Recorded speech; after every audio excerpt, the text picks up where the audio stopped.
Hello YouTuber family, કેમ છો? તમને ગુડ મોર્નિંગ, જય કૃષ્ણ. સવારના 9 વાગ્યા છે. મારા ચંગુ મંગુ હજુ ઊંઘેલા જ છે. સરસ મજાની લોકોને ઊંઘ આવેલી છે એટલે એનો ડિસ્ટર્બ નથી કરે. ના મમ્મી વળી માથાના વાળ ગણવા બેઠી છે કે હજુ કેટલા વધ્યા છે. વધ્યા નહીં, ઉતરે છે. ઉતરે છે? અચ્છા. તો પેલું શું કહેવાય, તમે કાલે પાછું તેલ બનાવ્યું હતું દૂધીનું, દૂધી તો હજી મુકાવા એવું છે? હા, બનશે તો બતાવું. ભાઈ જેવી દૂધીનું તેલ બની જશે ને એટલે મમ્મીના વાળ બહુ વધારે બધા ખીલી જશે. કાપું કે હા, મેં કીધું ડુંગળી મૂકજે. મેં કે કાપી મૂકું કે આખી મૂકું? કાલે ફોન આવ્યો તો 12 વાગે ખરા બપોરે, મારા માટે ડુંગળી ના મૂકી. લૂ લાગી ગઈ હશે ને વગર ડુંગળી. યાર બટાકાનું શાક અને રોટલી ખાવી રોટલી કેવું લાગે છે, ફીકું ફીકું. હે, ડુંગળી હોય તો થોડું કંઈક ખાવાની મજા આવે. એ શાક જોડે તો રતલામી કે અસુરી, હા રતલામી સેવ મેં જોડે લીધી, મેં અંદર મિક્સ કરીને ખાવું હોય. તો આજે ટીંડોળાનું શાક હતો, પાપડ જોશે. હા, તો મસાલા પાપડ લઈ લે. 5 રૂપિયાના પડીકા આવે, બીજું શું આવે? મેં કીધું કેરી મૂકે કે કેરી આખી મૂકો કે કાપીને મૂકો? બોલો યાર, કેવા કેવા સવાલો પૂછે છે. એમાં વળી કાપીને મૂકી તો બફાઈ કેવી જાય. મસ્ત બે પાણીની બોટલો મૂકી દીધી. ફટાફટ અમદાવાદ. ગરમી કાલે 45+ હતી અમદાવાદની, પણ ગરમી એનું કામ કર્યા કરે. સારું છે ને? ભગવાનની મહેરબાની, સહનશક્તિ ઘણી આપી. હા, કારણ કે યાર આપણે યાર આ બધું ગરમીમાં બધું કામ કરેલું છે ને. અંદર એસી ચાલુ હતું કાલે, તો ઘણું બહાર ફોન જોવા બેઠી. પેલો કોમ્પ્રેસરનો ગરમ ગરમ પવન આવે, એ બેસી રહી તો હું બેસી રહી. તમને મજા આવતી હતી. એને નથી લાગતી ગરમી, એટલે સહન કરીએ કે હા નહીં કરતી. સહનશક્તિ એ જરૂરી છે. જે માણસને સહનશક્તિ હોય ને, દુનિયાના છેડે બી જાય ને તકલીફ ના આવે. શું કહો મમ્મીને પૂછીએ, મમ્મી જીવનમાં સહનશક્તિ એ કેટલી જરૂરી છે? ખૂબ જરૂરી છે. ક્યારે હૈયાટી નહીં જવાનું. સુખને જોઈને છલકાઈ નહીં જવાનું, દુઃખને જોઈને હૈયાટી નહીં જવાનું. હા, બેલેન્સ રાખવાનું, ક્યારે પણ નિરાશ નહીં થવાનું. ચડતી પડતી તો આયા કરે. એનું નામ જ સંસાર છે. હા, બહુ બધી હેડેક નહીં લેવાનું. આયા કરે. સુખ દુઃખ તો પલ્લું છે. એક બધું સુખે આવે ને એક બધું દુઃખે આવે. દુઃખ વધારે ટકતું નહીં, સુખ બી વધારે ટકતું નહીં, એટલે બેલેન્સ રાખવાનું. એટલે સુખે ના લાગે, દુઃખે ના લાગે, એટલે મીડિયમમાં રહેવાની મજા છે. વધારે પડતો સુખ હાથમાં આવી જાય ને તો પાછળથી દુઃખના પહાડો બહુ મોટા આવે છે. હેરું છે ને? એટલે પહેલે ખબર છે તો દુઃખ સહન કરેલું હોય ને તો પાછળથી જે સુખ આવો ને એટલે મીઠું લાગે. આપણે દુઃખ સહન કરવાનું એટલે લેવલ મતલબ રાખવાનું બધામાં. સુખમાં થઈ નહીં જવાનું, દુઃખમાં ગભરાઈ નહીં જવાનું. હા, અત્યારે સુખ ચાલે કે દુઃખ ચાલે? એવું કઈ નહીં, મિક્સ. મિક્સ એટલે દુઃખ તો સહન. દુઃખ તો તમારું છે. કેમ ફરવા નહીં લઈ જતા, દુઃખ આનું છે. બોલો મોટું દુઃખ. બોલો, મોટું દુઃખ છે. 45 ડિગ્રી માં તો કોને ફરવા જવું છે? બોલો તમે સાચું બોલો. 45 ડિગ્રી લોકો કેમ ફરવા લઈ જજો? કોમેન્ટમાં કહેજો, એ જગ્યાએ લઈ જવું.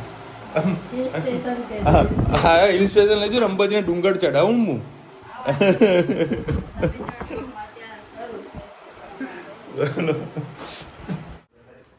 ચાલો ભાઈ, રોજના મસ્ત લીંબુ શરબત બનાવો છે. એક ગ્લાસ જઈએ. અમારા ઘરમાં છે ને બંદૂક છે ને આમ ને આમ ફરતી હોય કેટલી ભેગી કરી ધનુ એ તો છે ને ઓરિજિનલ. છેલ્લે ખાલી એક વધતી હતી અને મોટી લાવવાની હતી, આવી ગઈ. ફઈએ પાઈ દીધી. આવડી મોટી બંદૂક ખૂટતી હતી, બીજી નાની તો બધી બ્રાન્ડ હતી. એની જોડે મોટી બ્રાન્ડ હતી, એ વસાઈ દીધી. હું લઈ કાલ જોયો, ફોટામાં જોઈ હતી બંદૂક. બંદૂક લઈને ફરક આવી ગયો. તમે કાલ જોયું બંદૂક રોડે બંદૂક મારી બંદૂક કેમ છે? બોલો. બંદૂક લઈને ફરવા તો જોવું. અત્યારે એનો કિચન સેટ રમવાનો દિવસો, એના બંદૂક લઈને ફરવા. બોલો, એમાં નહીં, એને એવું બધું નહીં ગમતું રમવા. પીઝા બર્ગર ને આપણે રમવા છે ને, આવું ના રમાય. એટલે તો ઓરિજિનલ જ રમવાનું. ચલો ભાઈ, અત્યારે આપણે આવી ગયા છીએ લાલ દરવાજા પાસે. અત્યારે અમારે જવાનું છે ધનવીની ચેરી લેવા. સ્પેશિયલ કેરી લેવા. અહીંયા કંઈક હોલસેલનું માર્કેટ છે, ફ્રૂટનું હોલસેલ માર્કેટ, માણેક ચોક પાસે. તો અમે ત્યાં જઈ રહ્યા છે. એટલે પબ્લિક ઘણી ઓછી છે યાર, અને ગરમી પણ નથી. નહીં ગરમી નહીં ને? નથી બોલ, ના બોલતે. નથી ગરમી નથી, પબ્લિક પણ નથી. જો યાર અહીંયા આગળ રાત્રે તો ખાણીપીણીના સ્ટોલ લાગે, કોઈ કે ખરા? હે જુઓ, એટલી હાલ દુકાનો દેખાતી નથી. હમણાં કલાક 2 કલાકમાં બધા આવી જશે લારીઓ લઈને. અને અહીંયા આગળ સામે છે આઝાદ સેવ વાળીની દુકાન. એટલે આપણે ફ્રૂટનું કામ પતાવી દઈએ ને, કે ધનવી બેન છે ને અમને વળી ઘરમાં નહીં જવા દે. ચલો ભાઈ, અત્યારે લીલચી લીધી છે, ખા લે, इसको खा તું. અરે ખા, મસ્ત છે. કેટલી કરી? 500 કરી? એ આટલી જ? આ કિલો કરો ભાઈ. 300 રૂપિયા કહેતા હતા, 200 રૂપિયા કિલો આપણે લીધી છે. ફોડ દે ને ભાઈ, આમ ખેંચી લે ને. અરે ભાઈ પાણી પીવાનું છે લે. એ હા, સારી હાલજો બેન. હા, મને પોહાવું જો, મારે ખાવાનું છે. કોઈ આ તાજી હું ખોલતો અડધો. અરે ખા તું ભાઈ, ખા તું ખા. 300 રૂપિયા ના ભાઈ ના. આનો ભાવ 150 ની ના, એ તો મેં લીધી. મારા બધું હોલસેલમાં લેવા ગયો તો આ તો પૂછવું પડે ભાઈ. હા, 220 બોલે આમ ભાઈ. 220 રૂપિયા ભાઈ આવી છે. ધનો જો ટમાટર બેટા લઈ લીધી છે મસ્ત રંગબેરંગી. અને આ શું છે? પીચ છે, પીચ. એ શું આવે?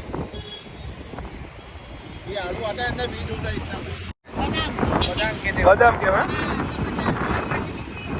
તો આપો ચાખી અમે. જો મસ્ત માલ નીકળ્યો છે. હા એ બાર આ બિલ નીકળ્યું તમારું, લઈ લો જીએસટી વાળું. હા મસ્ત છે. 300 રૂપિયા આપવા જ પડે. ના ભાઈ ના, કોઈ આ ગાડીની ચાવી લઈ લો એવું કરો. ના ભાઈ, એટલું તો અમારી વખત. આ ફાલસામાં 2 ટાઈપની વેરાયટી આવે એ મને ખબર નથી. આ મીઠા કીધા ને, અને આ ખાટા કીધા.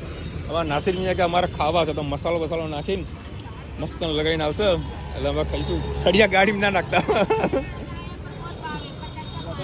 અને એક તારપડી. આ તારપડી શું ભાવ? એક તારપડી લઈ લઈએ. હું જ ખાઈશ, આ લોકો ઘરવાળા તો કોઈ ખાવાના નહીં, મને ખબર છે. જય શ્રી કૃષ્ણ સૌને. મારા સાંજના રસોડામાં આપનું સ્વાગત છે. મેં તમને 2 દિવસ પહેલાં દૂધી બતાવી હતી કે જો આ જે વેસ્ટ દૂધી છે એને આપણે સુકવણી કરીશું. તમે જોઈ શકો છો દૂધી એકદમ જો અવાજ આવી રહ્યો છે, એટલે એનું પાણી બધું સુકાઈને બળી ગયું છે. અને સરસ કોરી એકદમ સરસ દૂધી થઈ ગઈ છે. અને એની છાલને પણ આપણે ઉપયોગમાં કરી છે. એના અંદર મેં મેથી દાણા થોડાક નાખ્યા છે, 20-25 મેથી દાણા નાખ્યા. અને એના અંદર આપણે મીઠા કઢી લીમડાના પાન નાખીશું. અને એનામાં આપણે નાખીશું કોપરેલ. એના અંદર આપણે 100 ગ્રામ જેવું કોપરેલ નાખીશું. ઘણા લોકો આના અંદર ડુંગળી પણ છીણીને નાખતા હોય છે, જે તાજી તરત જ છીણવા કાપવાની અને એના અંદર કટકા કરીને ડુંગળી પણ નાખો તો તમારા માથાનો ગ્રોથ, જે વાળનો ગ્રોથ છે એ વધતો હોય છે. તો બસ આ રીતે એને થોડું ઉકળવા દઈએ. આ તો અત્યારે મેં કોપરેલ નાખ્યું કે તો અમે નાના હતા, અમારા જમાનામાં એક જ જણા કમાવાવાળું હતું અને બધા 6 થી 7 જણા ખાવાવાળા હતા. તો અમે કોપરેલ તો કદી ભાડ્યું પણ નહોતું. અમે ખાવાના તેલમાં જ અમને આવી રીતે દૂધીને બધું નાખીને મારી મમ્મી આવી રીતે તેલ બનાવતા હતા. પણ હવે યુગ બદલાયો છે. જેમ જેમ આપણી સારી એવી પરિસ્થિતિ આવે તેમાં વસ્તુનો પણ સારો એવો ઉપયોગ થતો હોય છે. પણ એક સમય હતો એવો કે આપણે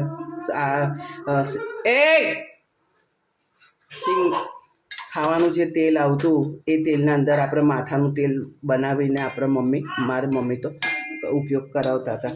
અને અત્યારે તો સારા શેમ્પૂ આવી ગયા છે.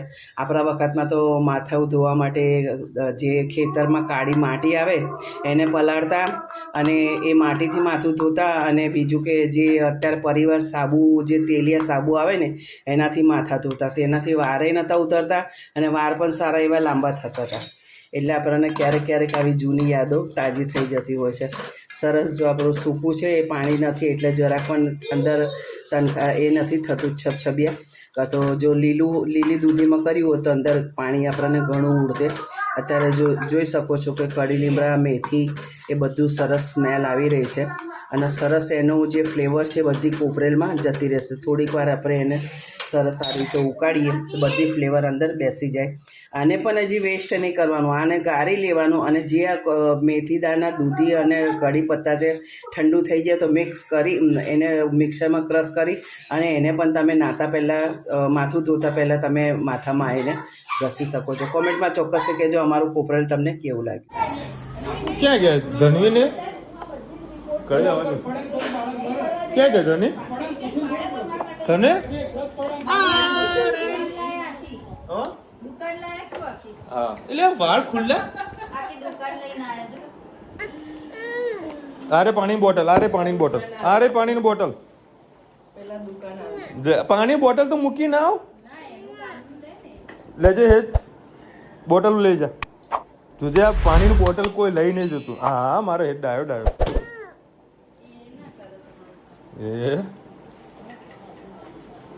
એ ધનુ પેલું ડાન્સ કરજે, આમ કરીને ડાન્સ કરજે. જોજો અમને એનો ફેસ જોવા જેવો છે. એને કામની વસ્તુ જોઈને ખબર નથી, એને કામની વસ્તુ એના હજી દેખાણી નહીં. એ હાથમાં તો પકડી છું. લેજો મને બરફ નાખીને તો પલાળી દે, મસ્ત ઠંડી થઈ જાય, મજા આવશે. હા પડી છે બરફમાં નાખી દઈએ. હે બસ તો બરફમાં પૂછી દે. આવી રીતે જ આવે એમ? આવી રીતે આવો, આવી રીતે આવો. તને ખબર લે કોઈ આવી રીતે આવો. વગર ના દેખો. હા નાચવાનું કેવી રીતે? પછી નાચી નાચી ચલ ચલ નાચી લે. ચલ એક નાચજો, એક નાચજે. આ બાજુ ફેસ કર, આ બાજુ ફેસ કર. ધનુ, આમ નાચજે, નાચો. નાચજે. કરો એકવાર. હજુ પેલી વસ્તુ એને જોઈ તો નહીં. મને તો આખો ચલો ભાઈ પૂણા 9 વાગ્યા છે. લે ને ભીનું એ કર દે મમ્મી, ભીની કર દે. એટલે મસ્ત ઠંડી ઠંડી ખાવાની મજા આવશે. હા પેલા ગરમ ગરમ ખાઈ લેવા દે, પછી ધનવી ખાઈએ તો વધશે કે નહીં કોઈ ગેરંટી નહીં. હજુ શું બેટા બાન આપી તો બાદ ધોઈ આપશે તને દીકરા. તોડ પનવેલ નિકલ જાયગી. हाँ नहीं निकलेगी अभी तो जाके आए. ये ग्यू ग्यू ग्यू ग्यू ખૂણામાં ગ્યુ, ખૂણામાં ગ્યુ. ફાલસા છે બેટા.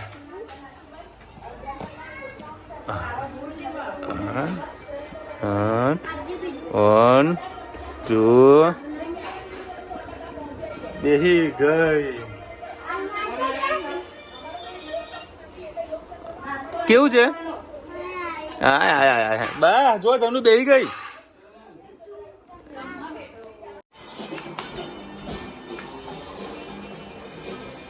પકડાઈ ગઈ, પકડાઈ ગઈ. જમવા બેઠી છે ચેરી ગર્લ. જો બીજ નાખવા તે કઈ આગળ આવે.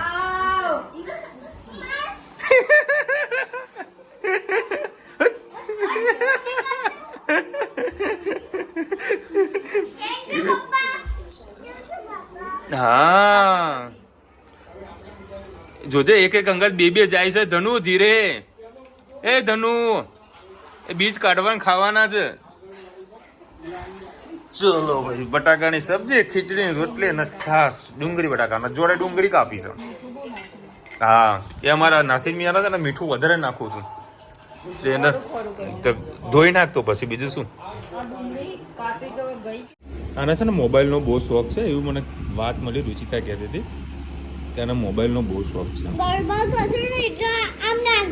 હે જો અમને એના માટે ગરબા કરીએ. જોજે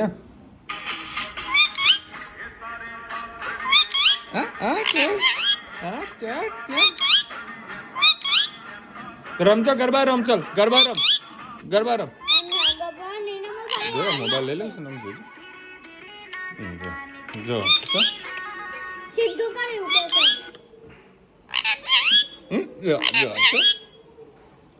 મીઠું બોલ દે. ચલ મીઠું મીઠું મીઠું. ધનવી બોલતે ધનવી, ધનવી મીઠું. ધનવી બોલતે ધનવી, ધનુ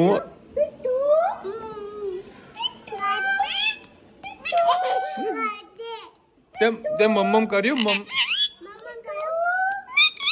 મમ્મમ કર્યું ધનવી કે ધનવી માટે ચેરી લાવ cherry cherry cherry cherry cherry Dhanvi હાલ તેને ચેરી આપ હા મીઠું આ રહી આ રહી આ રહી હા મીઠું ચલો ભાઈ અત્યારે મેં રુચિતા ચાલતા હતા આટો મારવા ગઈ હતી તો હું ને ધનવી બે જણા પાછળ ગયા હતા ધનવીનો રસ્તો ખબર પડે પાપા આમ ગાર્ડનમાં જવાનું છે આમ ગાર્ડનમાં જવાનું છે બોલવા બધી બાજુ ગાર્ડન ઘરે આવે ને ભાઈ એક પાક જ કર્યો તમે ચોક ગયા તા અમને નહીં પૂછ્યું પણ ધનવીને પૂછવું ગઈ હતી બોલ ધનવી તો આજે તો સાચું જ બોલી દે બેટા આપણે કશે નતા ગયા કહી દે ખાલી બાઇકમાં હવા ઓછી થઈ ગઈ હતી હવા પૂરા ગયા હાઈવે રાઉન્ડ મારીને આવી ગયા અને અમે તમને જે પોપટ તમને બતાવ્યું ને બરાબર એકચ્યુઅલીમાં શું છે આ તો પક્ષીઓને આ ઘરમાં પાંજરામાં પૂરી રાખવા એ યોગ્ય નથી પરંતુ આ બીજાના ઘરમાં પોપટ હોય તો આપણે રમાડવા માટે ગયા હતા ત્યાં તો એ રુચિતાના મમ્મીએ ઘરનું થોડું કામકાજ કરી નાખ્યા એટલે તેને લઈને ત્યાં રમાડવા માટે ગયો હતો એ પોપટ છે ને 2 દિવસ આપણા ઘરનો મહેમાન બનવાનું છે આપણા ઘરે રહેશે એટલે પેલા ભાભીએ મને કીધું વિશાલભાઈ અમારે રાજસ્થાન જવાનું છે તો વળી તમે 2 દિવસ તમારા ઘરે રાખશો બધું કશો વાંધો નહીં 2 દિવસ અમે મસ્ત તાજો બાજો કરીશું પછી તમારા ઘરે આવીને રડે તો અમને ના કહેતા કે અમે તો એને ફૂલ ખવડાવીશું કારણ કે આ પશુ પક્ષીઓ કેવું હોય એના સાથે કોઈ રમવા વાળું હોય ને તો એને મજા આવે રુચિદાન ધન્ય લોકો જાય ને તો એની વાતો બહુ જોરદાર કરે છે અને એને પાછો એનો ફોનનો શોખીન છે પાછો ઉપરથી જોયા કરે ફેરવશું મમ્મીનો ફોન આપી દઈશ એટલે ફેરવશું તમે તાજમાં ઉતરેલા ભાવતાલ કરવા પડેલા કેટલામાં છેલ્લે નક્કી થયું તમે હોટલની વાત કરો છો તમે હોટલમાં રોકાયા જ નથી તાજ હોટલ 5 સ્ટાર ના રોકાવાનું હોય ચા પીઓ તો 200 રૂપિયા હું 200 એક કપ 500 રૂપિયા જેવું હશે આપણે યાર 10 રૂપિયાની ચા લઈએ અમે 2 કપ ભાગ કરતા હોઈએ ત્યાં વળી ચા પીવાતી હોય અને કદાચ તમે ફેબ્રિકને રિગાર્ડિંગ તમે બી કીધું હોઈ શકે તો ત્યાં આગળ સારા એવા ફેબ્રિક્સ બધા હતા જે બોમ્બે હા તાજ હોટલમાં હતું બરાબર જે ટ્રેન્ડિંગ જે ફેબ્રિક હોય ને એક આખું હબ છે ઓવરઓલ ઇન્ડિયાનું ઇમ્પોર્ટેડ કપડાની અંદર આપણે કહીએ છીએ કે જે નવી ફેશન છે ને એ બોમ્બેમાંથી આવતી હોય છે તે બધા સારા સારા ફેબ્રિક્સ હું તો ફર્સ્ટ ટાઈમ આ ફેરમાં પાર્ટિસિપેટ થયો હતો મતલબ ભાગ લીધો મતલબ જોવા માટે ગયો હતો વિઝિટર તરીકે મને બહુ ગમ્યું તો આજે બી ખાસા બધા બોમ્બેના વેપારીનો ફોન આવ્યો હતો કે તમે અમારે ત્યાં વિઝિટ કરી હતી તમને શું શું ક્વોલિટી ગમી શું અત્યારે માલ લખાવો છો તો આજે બી એ લોકોને થોડો ઓર્ડર આપેલા છે પ્લસ 2-3 દિવસની અંદર મારા કારખાના બીજો માલ પણ ઉતારવાનો છે એનું પેમેન્ટ બધું કાલે થઈ જશે એટલે 2-3 દિવસમાં માલ પણ ઉતારવાનું ચાલુ થઈ જશે કારણ કે અત્યારથી હું દિવાળીની તૈયારી કરવાનું ચાલુ કરી દીધી છે સ્ટેપ બાય સ્ટેપ અને બહુ હેવી છે બહુ જ હેવી છે અમદાવાદ કરતાં ત્યાં આગળ મીટરે 50 રૂપિયાથી લઈને 100 રૂપિયાનો ફરક છે મને તો હેવી બનાવવું જ ગમે છે અને હું તારે એ જ કામ કરું છું ભલે ઘરાક ઓછા થશે ચાલશે પણ કામ સ્ટાન્ડર્ડ કરવું છે કોઈ કેસ આપણું શર્ટ પહેર્યું હોય તો એને લાગવું જોઈએ કે ભાઈ આ બ્રાન્ડનો આપણે શર્ટ પહેરેલો છે જે યાદ રાખે તમારા મોટાભાઈ મુંબઈ આવવાનું તો વારંવાર થાય છે તો તેમને મુંબઈ ક્યાંક સારું રહેવાનું ખાવાનું મળે એ વિશે માર્ગદર્શન આપ્યું હોત તો તમને સુગમતા રહેત વાત આજે પણ સાહેબ એમને કેવું છે કે એમના જોડે છે ને કહીએ ને ફૂડ કઈ જગ્યાએ સારું મળે છે ને એ જ એમને વધારે ખબર હોય બરાબર છે અને અમારે આખું શેડ્યુલ જ અલગ હતું રહેવાનું ક્યાં હતું એ કંઈ નક્કી હતું નહીં જમવાનું તો ક્યાં જ્યાં રૂમ રાખેલી હોય ત્યાં આજુબાજુ અમને ખાઈ લેવાનું હોય એટલે ભાઈ મોટા ભાઈને કંઈ હેરાન કરવાનું કોઈ મિનિંગ નહોતું આ ભાઈએ કીધું કે કોઈ તકલીફ પડે તો અમને રિંગ કરજે પણ એવું કંઈ જાજી કોઈ તકલીફ પડી નહીં કારણ કે મારો ઓલમોસ્ટ વેપારીઓ પછી મારા ફ્રેન્ડ સર્કલ ત્યાં ઓલરેડી છે જ અને પ્લસ આપણા સબસ્ક્રાઈબરનો પ્રેમ છે એટલે બીજું કોઈ તકલીફ આપણને આવી જ નથી ને આપણા ઘણા સબસ્ક્રાઈબરનો કોઈ ફોન પણ નથી કરતા આપણે કોઈ તકલીફ જ નથી આવી કારણ કે હું તો ઘણી વખત બોમ્બે ગયેલો છું એટલે બધી મને વસ્તુની ખબર છે ક્યાંથી ક્યાં જવાનું અને શું ખાવાનું તો એક જ હોય વડાપાવ અને ઉનાળામાં એક જ વસ્તુ પીવાની એ શેરડીનો રસ કાં તો સિકંજી. બસ આ બે વસ્તુ તમારે મેન્ટેન રાખવાની. હા, કોઈક રસ્તામાં સારું એવું પેલો હલવો બલવો દેખાય તો ઘરવાળા માટે લઈ જજો. તમે લોકો જાઓ ને તો લઈ જજો એમ. હું તો લઈ નથી લાવી શક્યો, કે વાસણ બાસણ બી મંગાવે તો એ લઈને જોજો પાછા. મારા જેવું ના કરતા. ભાઈ, કાલે મારા પપ્પાનો અકબર ખાનનો જન્મદિવસ છે. તેની હેલ્થ. અકબર ખાન તો નરગીસબેન ફાધરનું બી નામ છે આઈ થિંક. હા, નરગીસબેન જ હશે. ના, એ નરગીસબેન નથી. કોણ છે? નામ થોડું ઉપર કોમેન્ટમાં અલગ લખ્યું છે. Akbarbhai, wish you many happy return of the day. તમારી હેલ્થ ને વેલ્થ ઘણી સારી રહે એવી ભગવાન આપણે પ્રાર્થના કરીએ છીએ. આટલી ગરમીમાં ચોટીલા ના જવાય, આબુ અને સાપુતારા જવાય. મસ્તન પકડે હે, મસ્તન પકડે. મેં કે ના ક્યાં પાડી આ લોકોને? તમે જોયું મેં ના પાડી કશે જવાની. જઈશું, ટાઈમ આવશે ત્યારે જઈશું. મેં ના પાડી જ નથી. ધનુનો ડાન્સ મસ્ત, સાથે સાથે હેતને પણ આટલું જ ઇમ્પોર્ટન્સ આપો. ઘણી વાર વ્લોગમાં આવું દેખાય છે કે તમે હેતને ઇગ્નોર કરો છો. બીનાબેન, આમાં એવું છે, હેતને ઇગ્નોર નતા કરતા. હેતને મેં એને સાઈડમાં રાખ્યો તો એનું કારણ છે, ધનવી જો ડાન્સ કરતી હોય ને પછી હેત જો ભેગો જાય ને તો પછી ધનવીને આવો ગુસ્સો મારવાનું ચાલુ કરવાનું, ધનવી ડાન્સ બંધ કરી નાખે. એના કારણે મેં હેતને કીધું તું સાઈડ મારે. બાકી ઇગ્નોર કરવા જેવી કોઈ વાત જ નથી. જેટલું ઇમ્પોર્ટન્સ હું ધનવીનું આપું છું એટલું ને એટલું ઇમ્પોર્ટન્સ હું હેતને પણ આપું છું, સવાર સાંજ. બરાબર, પણ અમુક વખતે થોડું ધનવીના સાઈડમાં, હેતના સાઈડમાં કરવું પડે છે અમારે, કારણ કે પછી છે ને ધનવી ભાઈ કાઈ થઈ જાય છે. બાકી ઇમ્પોર્ટન્સ તમે બેનને આપીએ જ છે. વિશાલભાઈ, તમે સાચા છો. ચોટીલા ના જવાય પણ હિલ સ્ટેશન ને જવાય, શિમલા મનાલી. હા ગાયત્રી બેન, લાયા તમે પણ, જબરું લાયા છો. 100% જઈશું. હલકન દુબઈ બી લઈ જઈશું, અમેરિકા પણ લઈ જઈશું. મોહનલાલના મીઠાઈવાલાના સરદાર પટેલ કોલોની અમદાવાદમાં બોમ્બે હલવો મળશે. અચ્છા, ત્યાં આગળ કીધું સરદાર પટેલ કોલોની. 100% એ બધું જવાનું થશે, હું લેતો આવીશ. બસ તું નહીં જાય તો 14 તારીખે આવી જશે. 14 તારીખે એવું તો શું છે? અમે જવાના છે. ચલો મળીશું નવા વિડીયો સાથે, નવો મોજ મસ્તી સાથે. ત્યાં સુધી અમને આપણો જય હિન્દ, ભારત માતા કી જય. અને વિડીયો ગમે તો ફટાફટ લાઈક કરો, શેર કરો, સબસ્ક્રાઈબ કરો, બધાને રાધે રાધે. રાધે રાધે.